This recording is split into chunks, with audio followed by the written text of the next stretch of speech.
தூத்துக்குடி மக்களவை தொகுதி வேட்பாளர் கனிமொழிக்கு ஆதரவாக குறிஞ்சி நகர் பூங்காவில் நடைபயிற்சி மேற்கொண்டவர்களிடம் மேயர் ஜெகன் பெரியசாமி வாக்கு சேகரிப்பில் ஈடுபட்டார். இதுகுறித்த கூடுதல் விவரங்களை தருவதற்காக இணைகிறார் எமது செய்தியாளர் முத்துராமன் விவரங்களை வழங்கலாம். வணக்கம் காசினி. நடைபயிற்சி மேற்கொண்டவர்களிடம் திமுக சாதனைகளை கூறி மேயர் ஜெகன் பெரியசாமி அவர்கள் குறிஞ்சி நகர் பூங்காவில் தீவிர வாக்கு சேகரித்தனர். தூத்துக்குடி மாநகராட்சி உட்பட்ட குறிஞ்சி நகர் பூங்கா, கேடிசி நகர், 4வது தெரு, 4ஆம் கேட்டு ஆகிய பகுதிகளில் திமுக வேட்பாளர் கனிமொழிக்கு ஆதரவாக இன்று உதயசூரியன் சின்னத்திற்கு வாக்குகள் சேகரித்தார்.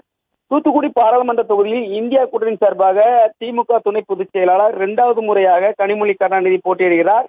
இதனை அடுத்து தூத்துக்குடி உட்பட்ட பகுதிகளில் திமுக வேட்பாளர் கனிமொழி, திமுக நிர்வாகிகள், கூட்டணி கட்சியினர் உள்ளிட்டோர் தீவிரமாக தேர்தல் பிரச்சாரம் மேற்கொண்டு வருகின்றனர்.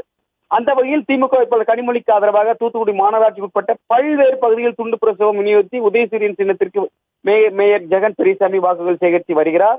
அதன் தொடர்ச்சியாக இன்று தூத்துக்குடி குறிஞ்சி நகர் பூங்கா, கேடிசி நகர், 4ஆம் கேட் மற்றும் உள்ள வணிக நிறுவனங்களில் உள்ள வணிகர்களிடம் மேயர் ஜெகன் பெரியசாமி திமுக அரசின் சாதனைகளை எடுத்து கூறி வேட்பாளர் கனிமொழிக்கு ஆதரவாக தொடர்ச்சியாக தற்பொழுது வாக்குகளை சேகரித்து வருகிறார். குறிப்பிடத்தக்கது.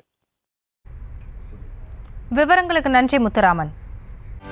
செய்திகளை உடனுக்குடனும் துல்லியமாகவும் தெரிந்து கொள்ள சப்ஸ்கிரைப் பண்ணுங்க.